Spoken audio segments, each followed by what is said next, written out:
Welcome, welcome, welcome, my Be Health Empowered family. Back for another week of Excuse Me, Doctor.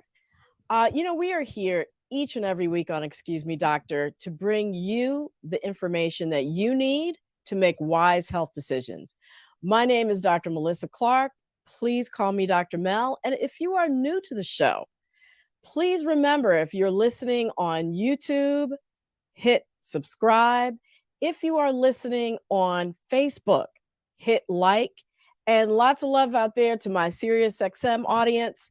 I want those who are listening live right now to remember to put the questions in the chat if you are on YouTube or Facebook, because that is why we're here, to make sure that you get your questions answered. So as we go through the show, if there are any topics that come up that you want to hear more about and you need something answered, go ahead and type it in the chat. So let us get into creating an amazing week for ourselves with all the health topics we are going to cover today. And to do that, I have to bring in my two road warriors, my co-hosts, Mr. Wayne Bruce and Miss Bria Good. They're bringing us the word from the street, what's on everybody's mind. The word from the street. Yep. And Hey, they are your y'all. voice in the studio. Hey, y'all. How you doing? Good. How are Dr. you Mel, guys what's doing? going on? How are you? I am doing great. Doing great. Another week. Happy to be here. Another Mhm. week. How about that? Happy to be here. What's going on? What's going on? You were so excited. You were so this week about this show. Mhm. We Yeah, have a returning guest, huh? we do. We are going to talk about, can your gut protect you against COVID and a whole bunch of other Mm. stuff too. So, we're going to give a whole new meaning to you are what you eat. And, a lot of people don't realize that we have bacteria all over us and inside of us. It's called our microbiome, and it plays an incredible role in human health. So it can be our first line of defense against a bunch of infectious diseases, including COVID. And we're going to break that down tonight. We have, like you said, a returning guest, Dr. Robynne Yeah. Chutkan. So Mhm. y'all stay tuned. She wrote Hey, the book on this. right. My gut has protected me several times. I won't say the inside of it. It's a little wide. So maybe that's helped. Hey, well, I just hope everybody is doing their sharing right now. Sharing, and sharing this show again with anybody who has digestive issues, anybody who wants to improve their overall health, Mhm. anybody who takes a lot of antibiotics, and we're going to find out why, uh, and anybody who just wants to be healthier. Tune in for this show because this is it. This It's is gonna be it. good. So, This is it. But yeah. before we do, Bree, what we got to do? We got the weekly recap. That's the way it says it, right? Well, that's the default, but we're going to Oh. let you go. But that'll work. That'll work. I like that. All right. So, Dr. Mel, I thought we had got away from this topic. We had gotten away from this topic enough, but just update us what's going on with XBB, XYB, all of the all of the variants. Well, they're still out there. And because they're still out there, I finally went ahead and did that thing. I You got my did that COVID. thing. I did. I got my COVID booster and my flu shot at the same time. Thank you very much. Come on, girl. Yeah, I know. But I was down for my usual 24 hours ish where I was, had a headache, had a little body aches and stuff like that. But it wasn't as bad as it has been in the past. So, Mm. and then the other thing I did was I got I went to my primary care visit and I got my vitamin D level checked, and it was Ooh. low. It was only 30. And remember, if Wow. you tuned in last week, you heard that it's really supposed to be somewhere between 50 and 75. So I Mhm. got a little bit of work to do in that department. And Okay. I'm doing all of this because I am winterizing my body. Come on. I that's what I'm doing, because getting my vitamin D level right, eating my fruits Hmm. and veggies, got Hmm. my fluster. I saw that Mhm. In What? Maryland on the commercials, they're calling it your flu and your booster, your flooster. Your I thought it was fluster. cute. Oh Come on man. Yeah, now. Come on with the yeah. fluster. Let's And I combine words. Yep, flooster. And then I'm still wearing my mask indoors, because I plan on partying all over the holidays, and so I don't want anything to slow down that. So Mhm. that's my winterizing plan, and I, hope everybody is doing something similar out there to stay healthy. Come on now. Come on for the Yeah. winter Yeah. rising. And Get there's your still a slow uptick in COVID cases. So deaths and hospitalizations still, flat. That's wonderful. But we're starting to see that slow uptick in COVID cases. And we know there's undercounting going on. So I'm just saying. Mhm. Don't want to be COVID carry. Right. Mm-mm. You do not want to be. No, no.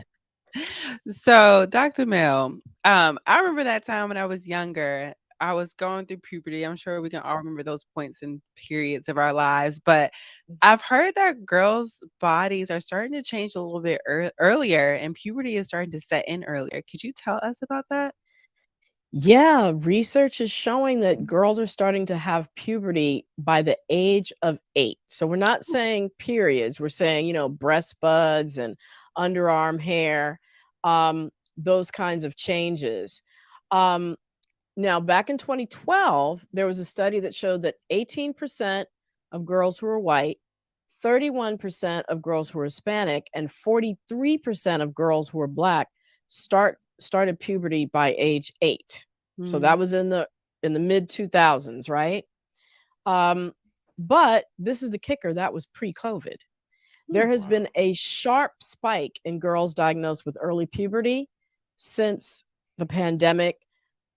They're thinking that it's because of higher levels of stress, Mhm. higher Mhm. rates of obesity because kids who aren't going to school aren't as active as much, and also greater exposure to hormone disrupting chemicals found in Mhm. foods, plastics, and cosmetics. So the thing is this, if your child is starting puberty early, like at age 8, it's nothing to be alarmed at.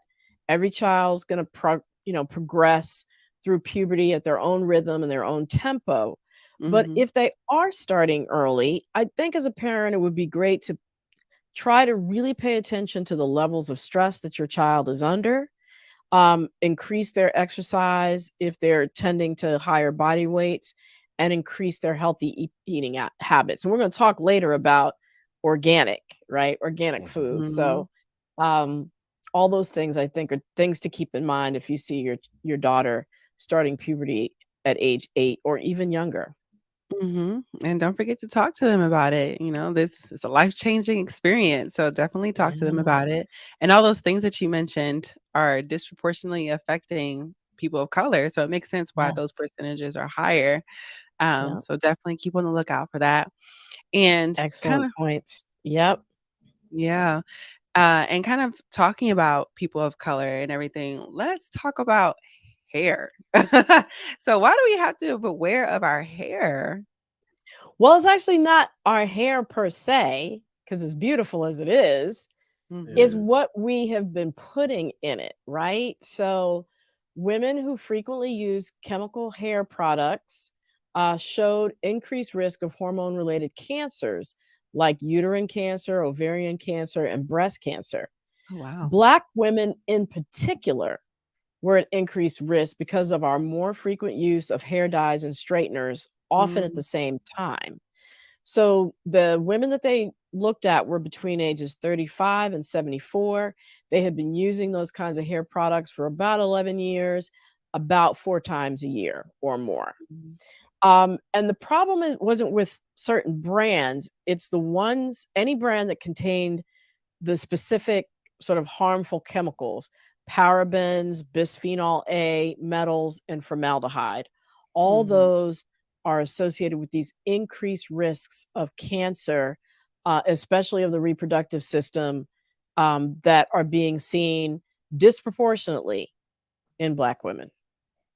Oh, wow. Another thing for the Black community, because I know myself, I haven't straightened my hair in probably about 5 or 6 years, but I've definitely had my share of products, and you see it's colored. So I already Right. know, trying to think like, what chemicals were in there? Right. Right. Exactly. Same here. The exact same story for me about 6 years ago, almost exactly 6 years ago in December, I decided to no longer straighten my hair. But along the way, I had taken breaks. Like I had my hair in braids. At one point, I was Mhm. natural. So, I had been natural off and on before, but definitely no more for me. And then, like you said, I got to find a solution for the dyes and make sure that I'm finding something that's doesn't have those chemicals in it. Yeah, gotta check the labels. Well, I stopped Exactly. using the creamy crack some time ago. The Thank creamy you. Thank you for sharing your It's during story, my Prince Wayne. era. You know, crack. I Flip wanted your to be hair. straight. Just just flip it. I You had to did flip straighten it. your hair for Halloween one year. I know that happened. Wow, you remember? Wow, I did. I Yes. I had very long hair. I mean, the audience probably wouldn't care, but I had very long hair at one point. I had twists because people said I was scared to commit. I had commitment anxiety, so I wouldn't commit to lots. So I had twists down on my shoulders, and I decided to go to my very good friend, like my god brother, one of my god brothers, and he straightened my hair. He would try to at least. It was For all your natural though. Halloween for your Halloween costume though, Somebody right? said Al Sharpton Jr. I'm gonna fight you for that comment, but it was a I bet. Halloween costume. I was supposed to be you can't even say these were you know somebody who was very pimpalicious, and that's not even PC anymore. I mean, I would never try. Just somebody, how Snoop had his hair. I had a goblet and the whole thing, and yes, my hair was was straightened, and he got tired of it. My buddy who is one of the top hairstylists in the country, he got tired midway. He was like, "Man, your hair is too long," and he straightened it. What I did not find out, this is funny. Mhm. This is quick. I'm gonna make this quick. What I didn't Uh-huh. know is that I would see women's hair straightened and other guys who had the goblets hair straightened, but I didn't realize if you straighten it without putting chemical in your hair, that anytime you went in someplace hot and moist, and I Yeah. went into a party and I went in, I went in looking like Snoop and came out looking like Don King. It was, it was Is it? my hair And shrunk there and went and all over and my there it head. is the rub. I And was there it like, is the rub. only in America, only in America. Yep. So look, That's what women have to deal with all the time All the hey, who time. so want since that we're look. on Who this, want that look. this natural thing, let's talk about organic. I changed my diet, Dr. Mel, eating a lot of fruits and vegetables. I'm trying to go in and shop, and with everything with the organic label is about Mhm. twice as much as any other fruit or vegetable. What's the Expensive. Yeah, that's deal? true. I mean, Well, this is the deal. So, this week we're going to talk about the 12 fruits and vegetables that you should always buy organic because there are other fruits and vegetables that it's okay to not buy organic, right? But Mhm. these 12, because of the high levels of pesticides and they don't have skin that covers them and protects the fruit or vegetable inside, you really want to make sure that you're buying them organic. So, Mhm. those include strawberries, basically any berries, right? Spinach, kale, mhm, mustard greens, collards, so the greens, leafy greens, Mhm. nectarines, apples, grapes, mhm. any kind of peppers, so bell peppers and hot peppers, cherries, peaches, pears, celery, Mm. and tomatoes. So we're So gonna have to play that back. that's your dirty 12. That's Okay. that's the dirty dozen. I mean, Yeah. so everybody, when we finish this episode, go back, rewind, and write that down. Mhm. Basically The everything Just but remember. bananas. No, right. no, because mangoes aren't on the list, and That's there are true. other, You yeah, would there pick are mango. others. We're not going to talk Yeah, about that. Yeah, those are my favorite. But next week we're going to have the list of what you can buy that's not organic, so you can start to Okay. save money there. Thank you. Thank you. All Thank right. you. So That it was going to be my next question, though. What if you yeah. can't afford it? Because stuff is so expensive and people live in food deserts. So then what do you do if you can't afford all these Yeah. organic products?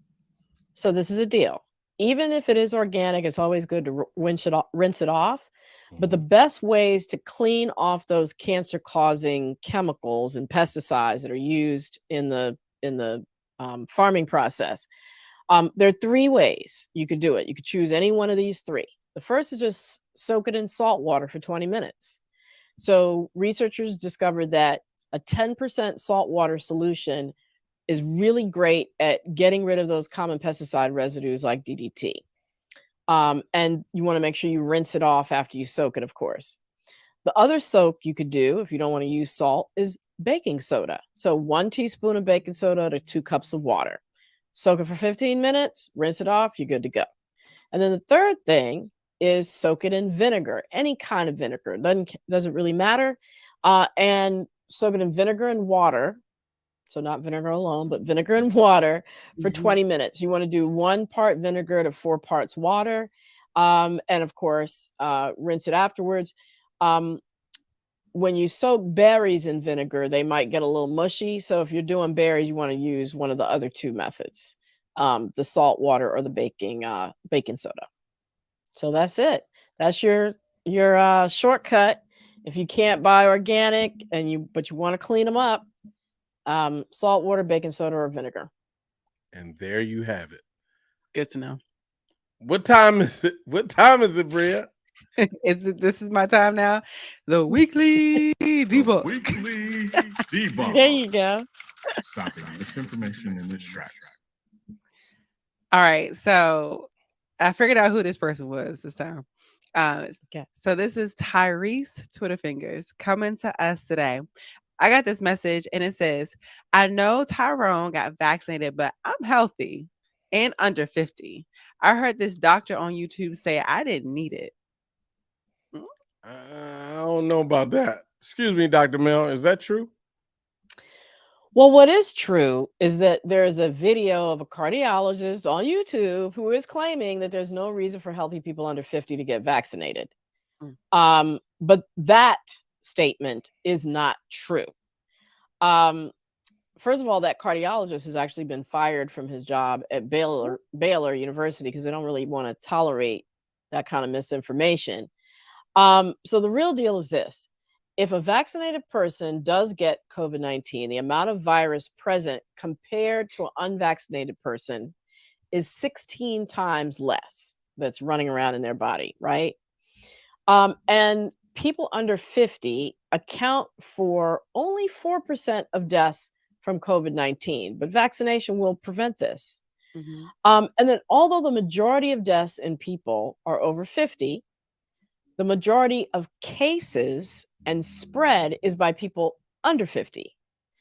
And so, if you're getting COVID, that's time off work, just, generally feeling miserable, vaccination will help to lessen how bad you feel if you get COVID. Um, and then vaccination also lowers the symptoms of a COVID infection. Like I said, not only does it do that, but it also cuts down on the development of long COVID.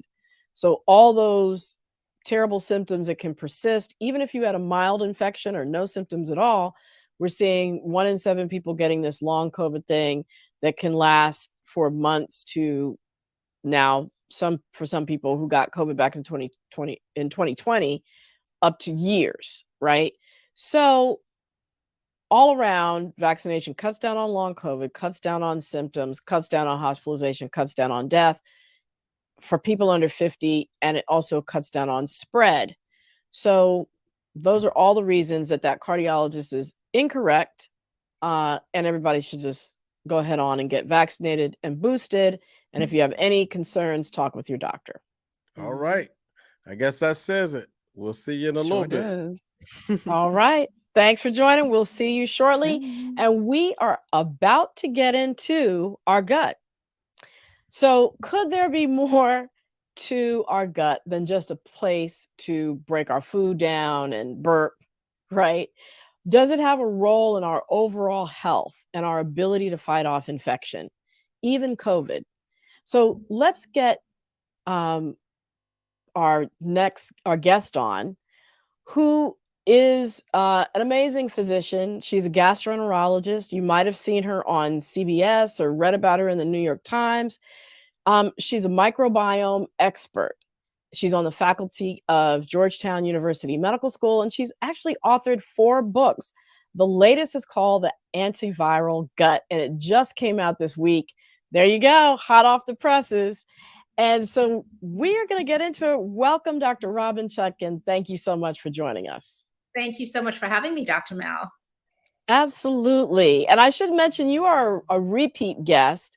The first time around, we talked about the microbiome, and we said, wow, we got to do this again in the fall when your new book comes out, The AntiViral Gut. So let's first start by talking and setting the stage. What is so special about our gut? Well, the first thing I want people to do is take a look down and look at where their gut is. It is in the center of your body. It is the engine for this whole beautiful human machine. So just like with your car, the brakes may not be working that well. They may be a little soft, or maybe the tires, the tread is worn, but you can still drive your car. But if your engine is not working, you are going nowhere fast. So it's the same thing with your gut and your gut engine. It drives our entire body. It literally feeds our brains, our lungs, our heart, our kidneys, our musculoskeletal system. So if digestion is interrupted, we'll talk about the gut immune connection. The immune system is actually in your gut. If any of those things are disrupted, you can see that your human machine is also going to be pretty radically affected. So how does the gut work to protect us against invading organisms? The first thing, again, I want people to know is that 70 to 80% of your immune system is physically located in your gut. You have that thin membrane known as the gut lining, or sometimes we call it the intestinal epithelial barrier. And on one side, within the gut lumen, we have these trillions of microbes, these bacteria, parasites, viruses, fungal organisms, protozoa, little one-cell organisms. And you have all of that stuff in the gut lumen. And on the other side of the lining, on the inside part, we have all the immune processes. And so the microbes are separated from the immune cells by literally a barrier that's only 1 cell thick. And they are in constant communication. You can think of the microbes as air traffic control. They are telling the immune system what to do. They're like, okay, here comes a bad one. Here comes Ebola. Rev it up. Give us all you got. Okay, here's a little harmless one. Here's EBV. We've seen that before, Epstein-Barr virus. No need to do anything, stand down. Or here comes Epstein-Barr virus for the first time. We need to have a reaction. So it really is a hand and glove relationship between the gut microbiome, the gut lining, and the immune system. And, we want that nice sort of Goldilocks immune system, right? We don't want it too active where you're having overreactions, you're having that dreaded cytokine storm, and you're destroying actual normal tissue because your immune response is too active. We don't want it so underactive that you're not clearing virus. And what's going on in the gut plays a really important role in maintaining that immune balance. You mentioned cytokine storm. Can you break that down for us so everybody knows what you're talking about? Sure. Cytokines are substances made of proteins that our body releases to fight infection. But sometimes we can overshoot the mark and we can produce so much cytokines that we are destroying normal tissue. And that's when we get into things like acute respiratory distress syndrome, where the lungs are compromised, we can damage the heart. So what we've seen with this pandemic, Dr. Mel, and I know you're very aware of this, is that a lot of the people who have succumbed to it, it's not so much a virus itself, but it's this very exaggerated immune response to the virus that has led to severe damage and death, unfortunately, in some cases.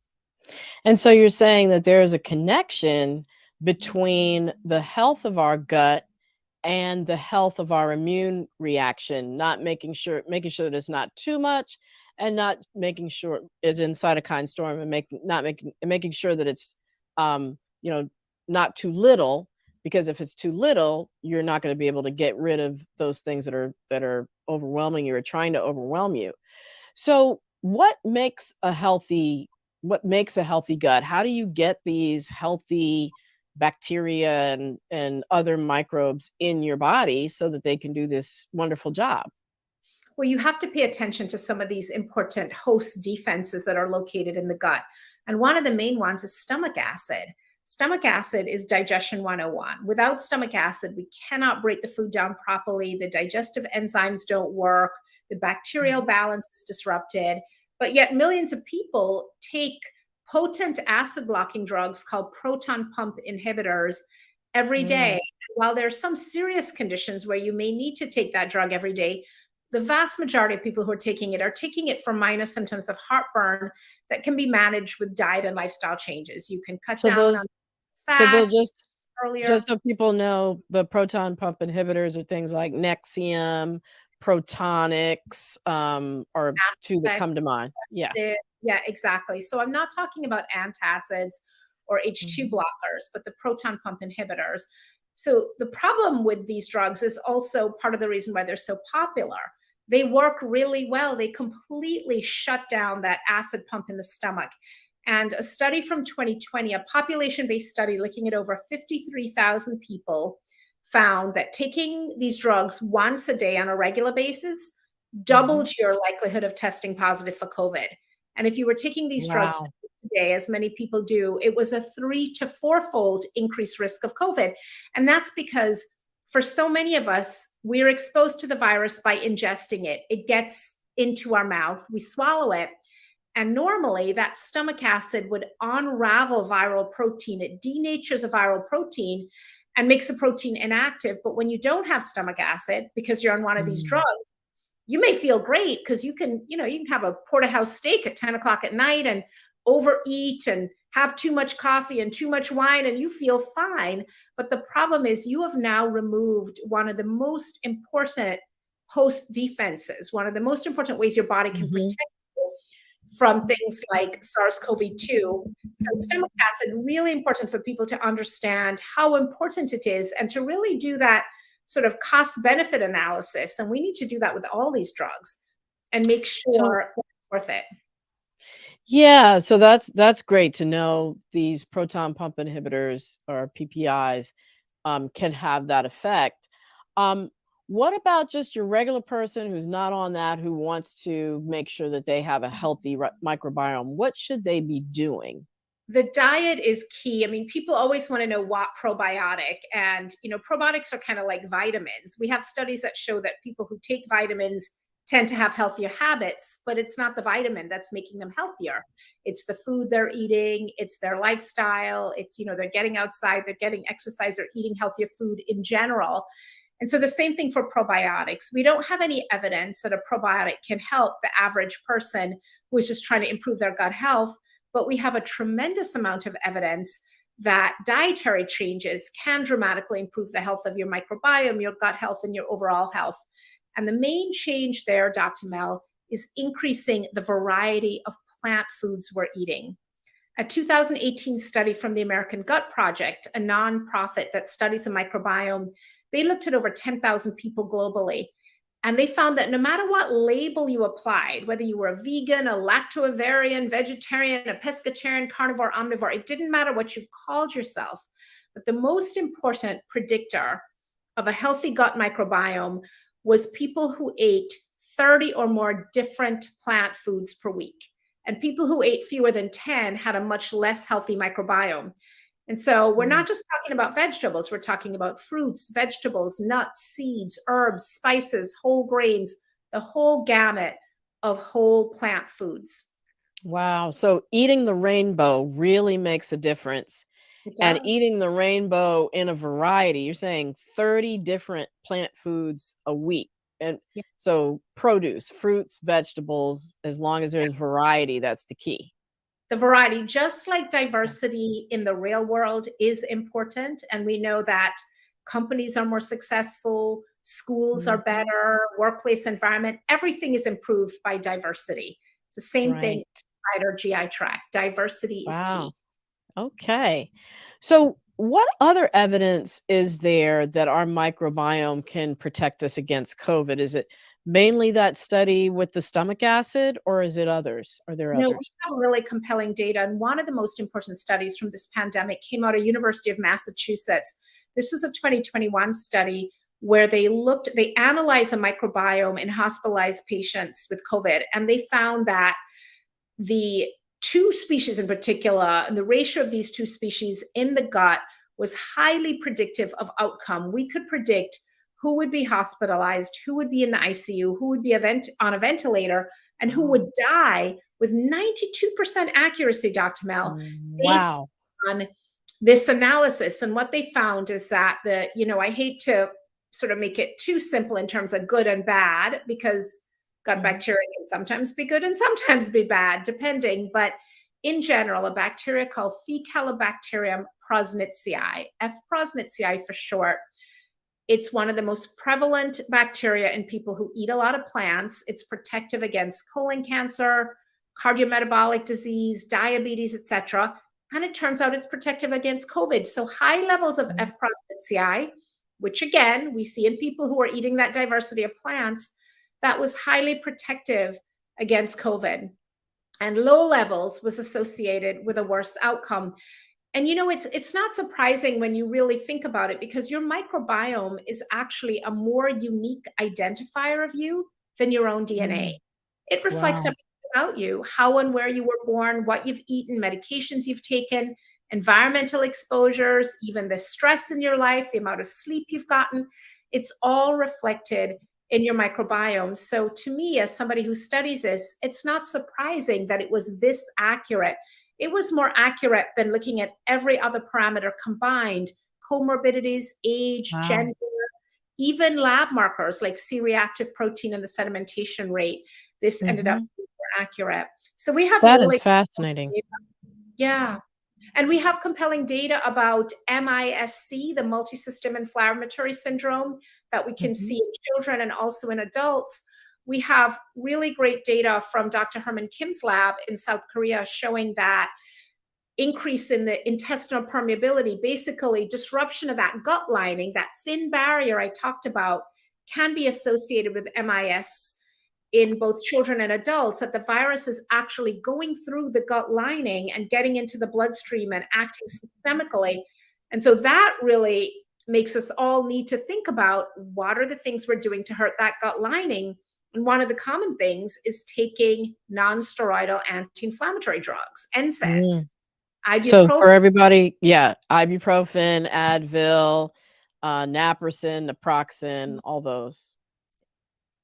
Yeah, it's interesting. People often come in to see me asking, they want to know what they should take to improve their gut health, what probiotic, what supplement. But really, my best advice is to take a good look in your medicine cabinet and see what you can stop taking, because it is often these things, these drugs that we think of as benign and harmless, and millions of people take them every day. But those are the drugs that keep me in business and that keep us susceptible to viruses like SARS-CoV-2. Wow. So just to recap, non-steroidal anti-inflammatories, and we just named some examples, actually can make your gut, like, create little holes in your gut defense that would then allow things like the COVID virus or other types of germs to enter into your bloodstream when they shouldn't be doing that, and That's sort of bring down that microbiome defense wall that you should have. That is right. And probably the drug that should be at the top of the list that we haven't talked about yet is antibiotics. So we know Right. that a huge percentage, the CDC estimates that somewhere between 30 to 50% of all antibiotic use in the US is unnecessary. I was just on a call earlier today with a colleague who told me he has this flu that's going around that, it seems half the country has. And his doctor put him on an antibiotic and a steroid, two drugs that are not going to be effective for this infection.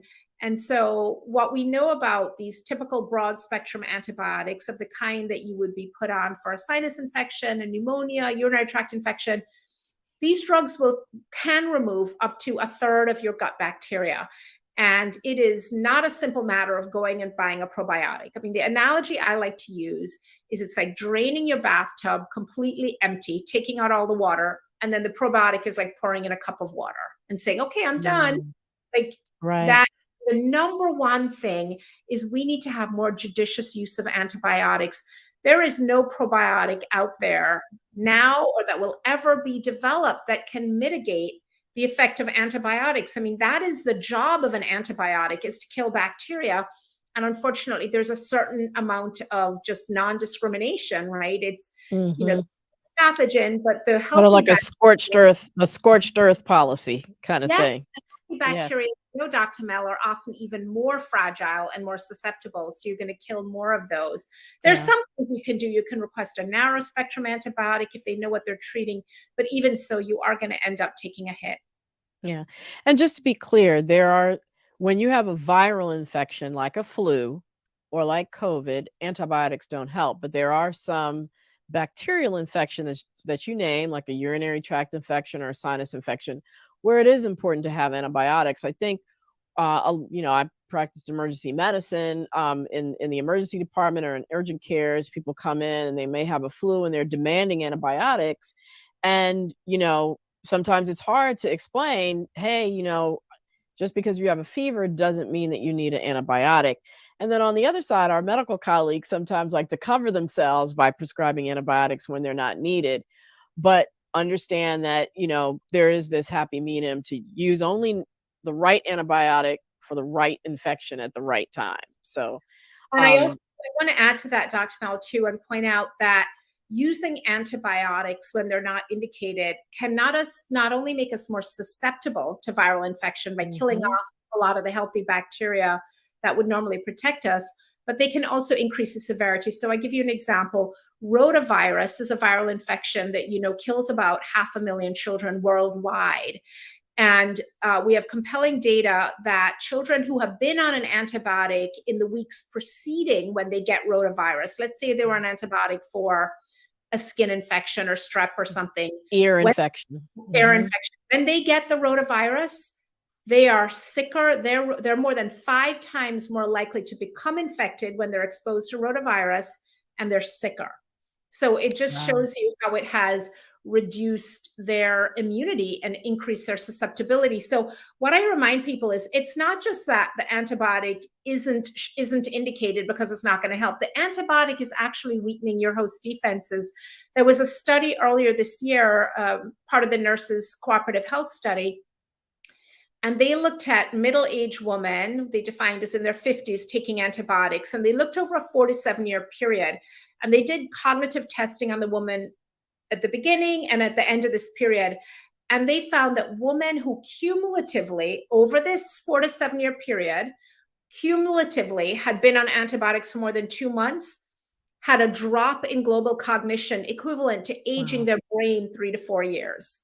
So, so many of us are worried. I have a family history of Alzheimer's. We're all forgetting things. We're worried about dementia. It's an epidemic. So we realize now that the antibiotics are potentially contributing to that, this sort of, non-judicious use. So we really have to ask those probing questions of our prescribers. Yes, absolutely. And I don't want to get away from this point because we've been covering a lot.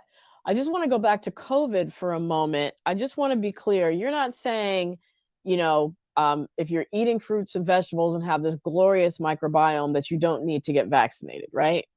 I am not saying that at all. And I'm not saying that you're not going to get COVID either. I think I have a pretty glorious microbiome and I got COVID despite being vaccinated. But what we do know, as you pointed out at the top of the show, just as with vaccination, you are going to have less severe symptoms likely. You are less likely to die. We know the same thing is true if you have a healthier gut microbiome. So we're talking about mitigating risk. We're not talking about, nobody's bulletproof. There's nothing we can do. And nothing is bulletproof. Yeah. Exactly. But these are things that we can do internally. So social distancing, masking, vaccination, these are sort of external things. But the internal things we can do are to take care of our gut health, to make sure that gut immune connection is strong, and to make sure that these host defenses are strong and optimized, and we're not inadvertently sabotaging them. Right. Makes sense. Now, I want to pick up on what you said about that last study with women and the decline in thinking ability or cognitive ability. Are there links between gut health, not just preventing infection, but also linked to chronic disease like obesity, rheumatoid arthritis, Alzheimer's, etc.? We have really clear and compelling data about a gut-brain connection. As you know, we talk about the enteric nervous system, the second brain in our gut. We have clear and compelling data linking the health of the gut microbiome to autoimmune disorders such as lupus, rheumatoid arthritis, Crohn's, colitis, etc. We have compelling data linking it to certain types of heart disease, including coronary artery disease, as well as arrhythmias, to certain neurological disorders like Parkinson's, and even certain forms of autism. So we have so much data, just as we talked about the gut being in the center of your body and it being the engine to feed all the different organ systems. We can draw a circle with spokes going out to all these different conditions. We know there's a strong correlation with what's going on in your gut microbiome and whether or not you have obesity. So there is really compelling data. And Dr. Mel, even at birth, we know that babies, for example, who are born via C-section, where they're not colonized with the mother's microbes as they travel through the birth canal, those babies have an increased likelihood of asthma, of autoimmune diseases, of allergies, and of childhood obesity as a result of missing out on that important bacterial colonization. So this is one of those instances where we can draw a straight line to some of these things. Right. It's multifactorial. There are genetic components, there are other environmental risk factors, but this is definitely a foundational contribution to a lot of these non-communicable diseases that we're seeing in terms of diseases like diabetes, having obesity, autoimmune diseases. These are modern plagues. And you can superimpose the curve as we've gotten super sanitized and we've gotten super clean. We're eating a highly pesticized food chain. You talked about the dirty dozen. I'm so glad you mentioned that. So our food is very processed. It's highly pesticized. All of these things are also harmful to our gut microbes. We have a lot of data about emulsifiers and thinners in food, things like soy lecithin and carrageenan, etc., that are, again, harmful to the gut microbes, destroying the gut lining, artificial sweeteners. Again, really. And you mentioned carrageenan. I discovered that that's actually, I love almond milk and oat milk.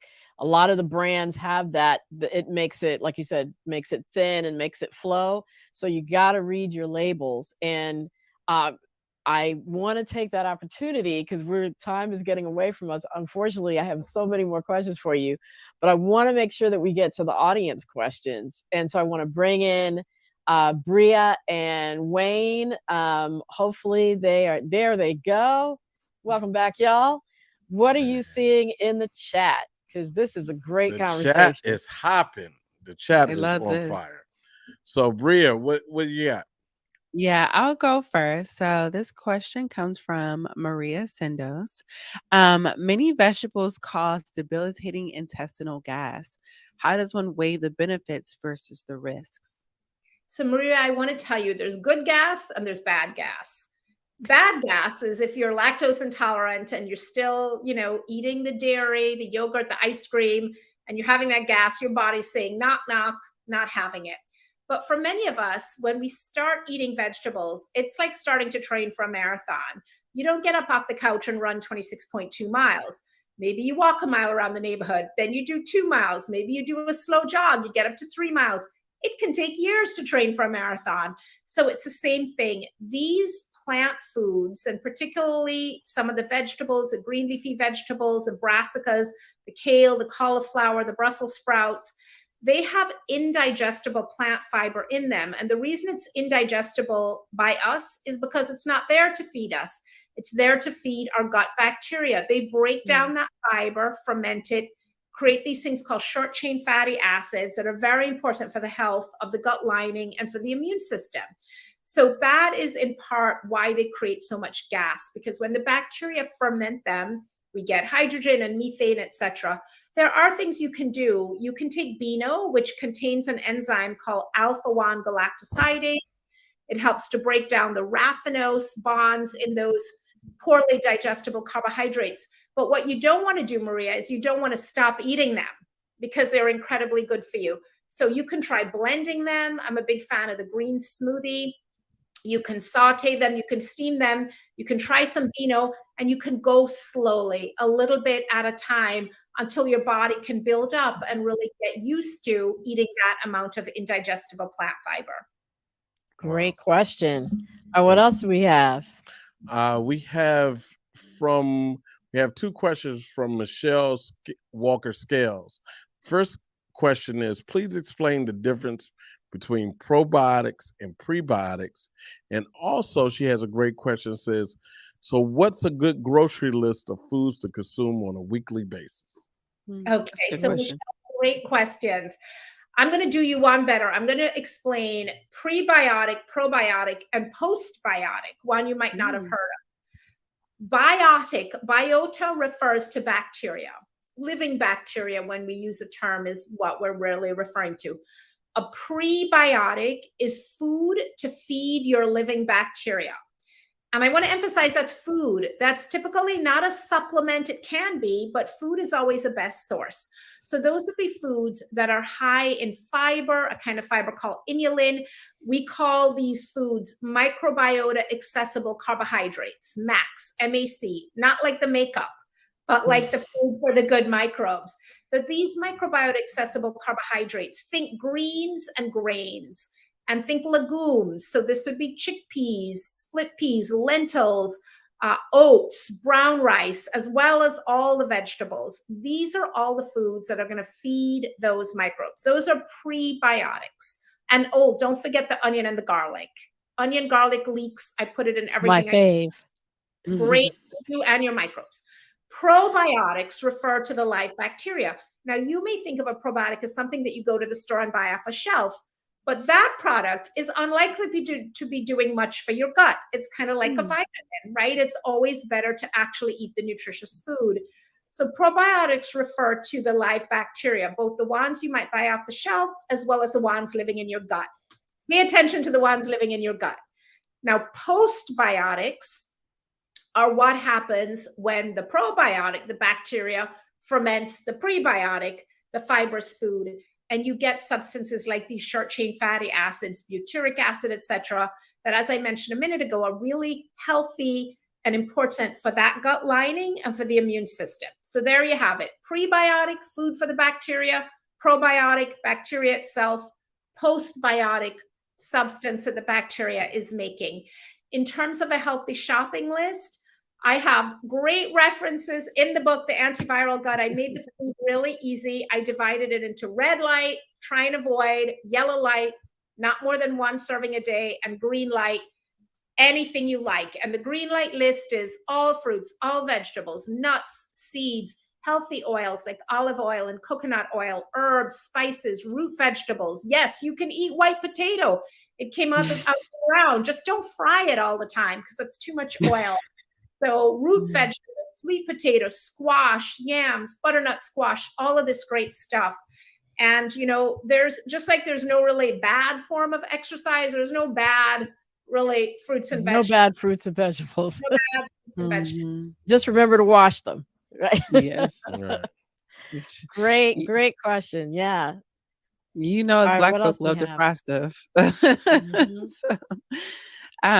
You talked a little bit about this earlier, and this is a question that we received around how to repair the gut and how to nourish it again. I know you mentioned a little bit about cutting out some of the medications in our cabinets, but are there any other ways that we can work on repairing our gut instead of just doing that and eating healthy foods? There are, Bria. Such a great question. So two of the things I really want to talk about are stress and sleep, because we don't think of them as important for the gut, but it turns out they really are. So sleep is that magic elixir that reboots our computer. And we know all the studies show that sleep deprivation is linked to increased susceptibility.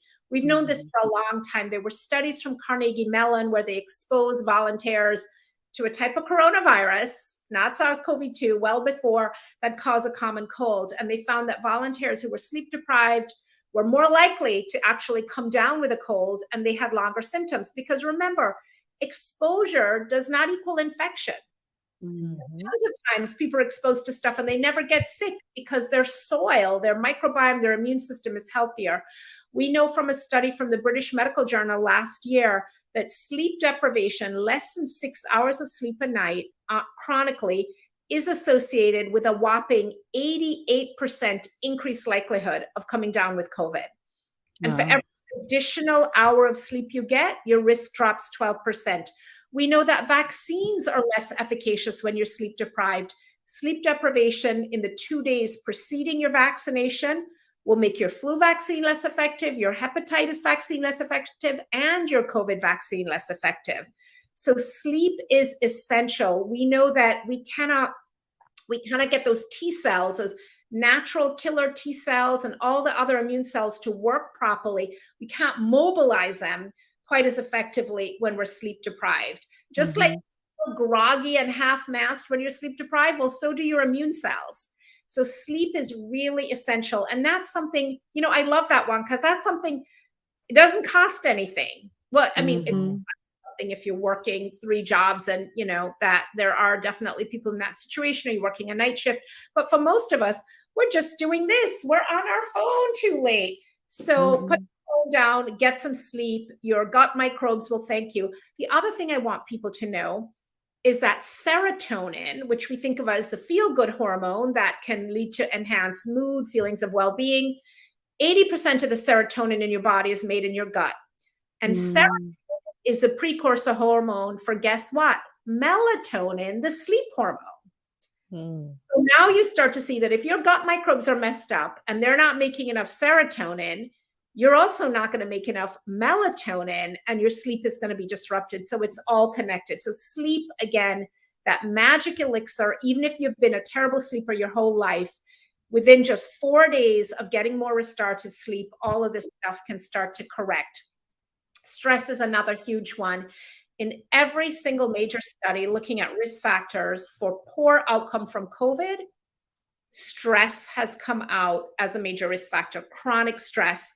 And one of my favorite studies, because it is so compelling and riveting, the data from the study was from researchers at University of North Carolina.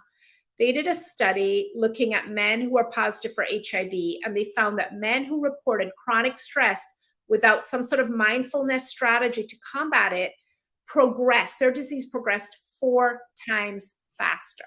Wow.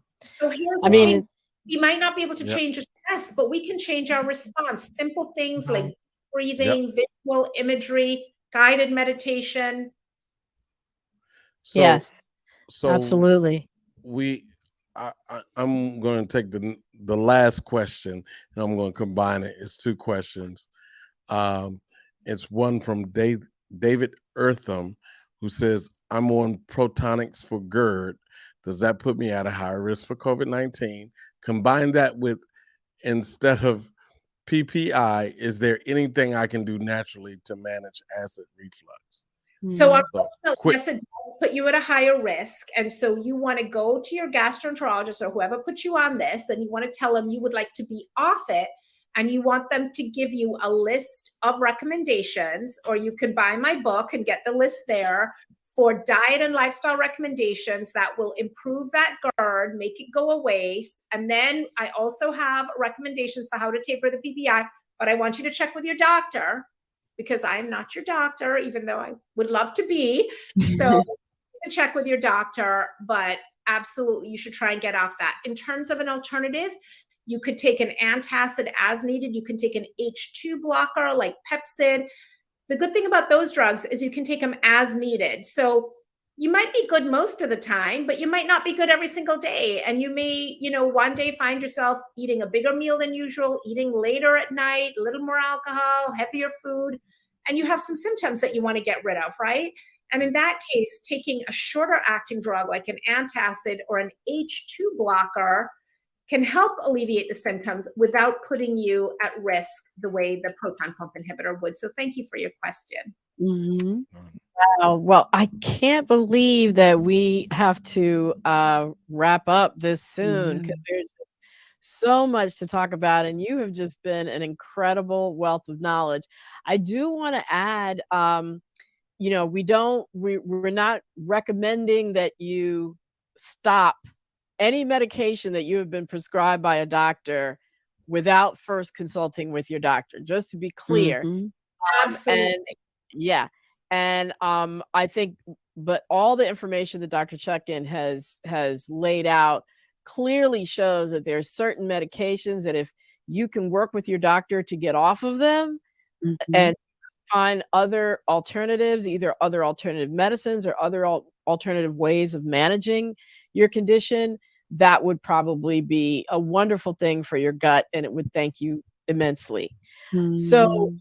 um, uh, thank you so much, Dr. Chutkan. You were just amazing wealth of knowledge. I Amazing. so enjoyed listening to you. And thank you to the audience. Great questions tonight. Thank Mhm. you. Bria. Thank you, Wayne, for bringing us those wonderful questions. And now I just want to transition to remind everybody, right, about that study. If you've heard the show before, you know that there is a Howard University COVID resilience research study. Doesn't mean that they only need people that had COVID. It doesn't matter whether you had COVID or not. They just want to know how you have been coping during the pandemic. All you need to do is fill out 2 surveys and you can be reimbursed up to $100 in gift cards. So, if you have any interest whatsoever, please contact Dana Harvey. She will make sure you're straight, get you all set up for the study. And the email to reach her is danaharveyresearch@gmail.com. That's Dana, Dana, Harvey, Harvey, research@gmail.com. Wow. Well, this has been an incredible show. Thank you so much for joining us here at Excuse Me, Doctor. I'm Dr. Mel signing off for tonight. And remember, if I don't see you, to always be wise, be well, and be health empowered. Thanks so much for joining.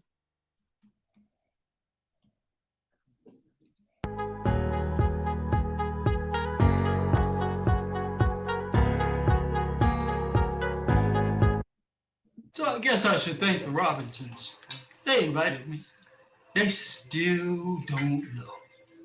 I hooked up with Dave 3 days ago. He'll start coughing tomorrow. And I bet in 10 days he'll be on a ventilator. Now his wife, she's not vaccinated because she thinks it'll prevent her from being pregnant. But what they don't know is that I can decrease sperm count. Sorry, Dave. Good luck with that.